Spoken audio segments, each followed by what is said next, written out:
बिस्मिल्लाहिर्रहमानिर्रहीम। अस्सलाम वालेकुम व्यूअर्स। मैं आज अवाम के पास गया, एक निजी चैनल पे प्रोग्राम करता हूँ। मैंने लोगों से ये पूछा कि अगर पेट्रोल और डीजल 1,000 रुपये फी लीटर हो जाए तो आप लोगों का क्या रद्द अमल होगा। तो यकीन करें अवाम ने जो जवाबात दिए, अवाम के जो एहसासात थे, उनकी जो फील थी, मेरे अंदर से एक ही आवाज है, इन्ना लिल्लाहि व इन्ना इलैहि राजिऊन। मैं मियां नवाज शरीफ साहब, मियां शहबाज साहब, हिसाक डार साहब, पूरी की पूरी इस वक्त जो हमारी रूलिंग एलीट है, आज आपसे एक दरखास्त करूंगा कि यकीन करें 460 करके दोबारा से 300 पे लाना, फिर अब 416 पे ले जाना, ये खत्म कर दें। एक ही मरतबा पेट्रोल 1,000 रुपया लीटर कर दें और डीजल की कीमतें 1,001 रुपए कर दें। मैं खुदा को, सोने रब को गवाह बना के कहता हूं, मैं आप लोगों का देनदार हूंगा, मैं आप लोगों का देनदार होगा।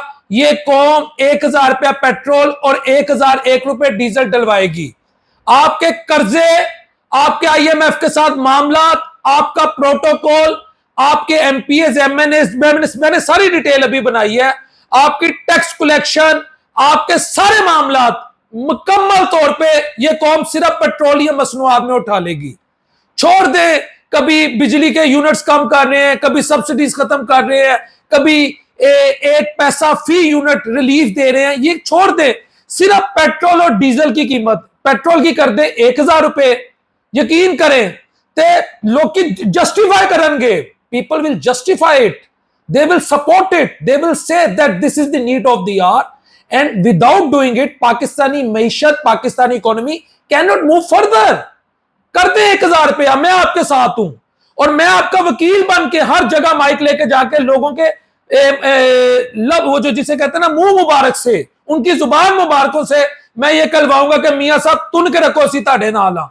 ये 2, 4, 50 रुपए भराने का मजा नहीं आता। 400, 450 लोग कहते हैं जी इंडिया में नहीं भरा, फिर क्या हो गया नहीं भरा। बांग्लादेश में 16% भरा, फिर क्या हो गया वहां 16% भरा। जहां पे जंग है ईरान में, वहां पे कितने परसेंट भरा, वहां तो भरा ही नहीं है, ठीक है। लेकिन पाकिस्तान में इतना क्यों भरा है? ओ भाई भर गया, IMF के साथ मामला है। मियां साहब तुन के रखो, तुन के रखो इनको, कोई चक्कर नहीं, कोई परेशानी नहीं। एवं मुसीबत अपने आप में भी पाई है, कौम ने भी। 21 दफा अगले जुमे को हम आपसे एक्सपेक्ट करते हैं कि 1,000 रुपया पेट्रोलियम मसनूआत का और 1,001 रुपए डीजल का कर दे, इसकी प्राइस कर दे। कौम आपके साथ है, परेशानी की बात नहीं है।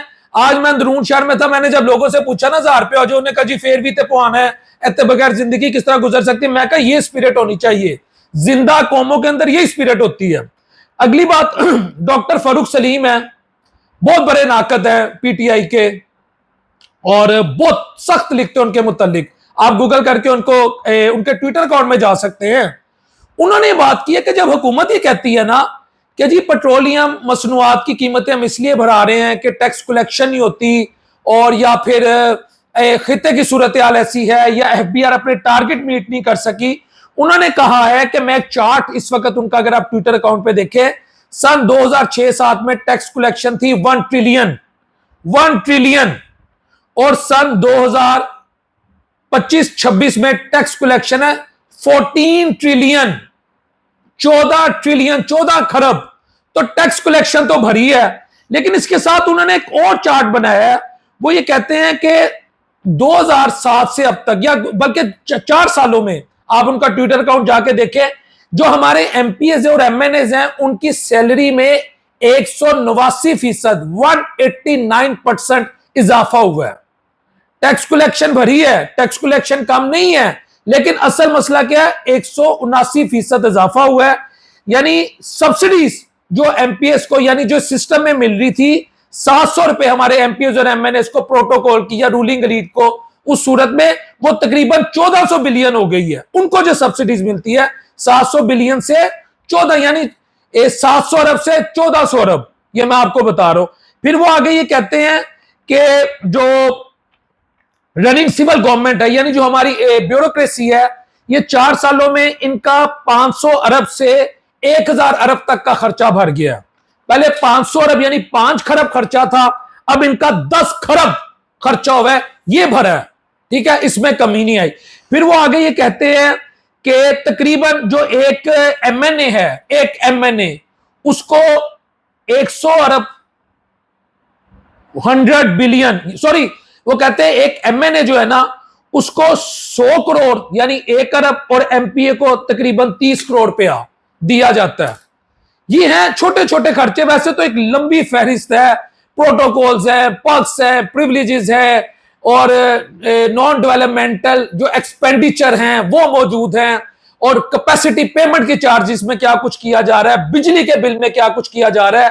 देखें जी, जो शख्स अपनी सैलरी पे टैक्स दे, जो शख्स पेट्रोल पे टैक्स दे, जो शख्स डीजल पे टैक्स दे, जो शख्स गैस के बिलों पे टैक्स दे, जो शख्स बिजली के बिलों पे टैक्स दे, जो शख्स अद्वियात पे टैक्स दे, जो शख्स ग्रोसरी पे टैक्स दे, जो शख्स अपने बच्चों की तालीम पे टैक्स दे, जो शख्स इलाज करवाने पर टैक्स दे यानी मेडिसिन लेने पर टैक्स दे, जो शख्स लाहौर से पिंडी या लाहौर से कराची जाए रास्ते में हजारों रुपया टोल प्लाजे का टैक्स दे, जो शख्स कफन के पैसों पर टैक्स दे, जो शख्स साबुन की टिकिया से लेकर एक वो जो दाल लेता है या गोश्त लेता है हर चीज पे टैक्स दे, उसके मुतालिक जब ये कहा जाता है वो टैक्स नहीं देता तो मेरा ख्याल है ये ज्यादती है। अवाम टैक्स दे रही है, ये सारी बातें हैं।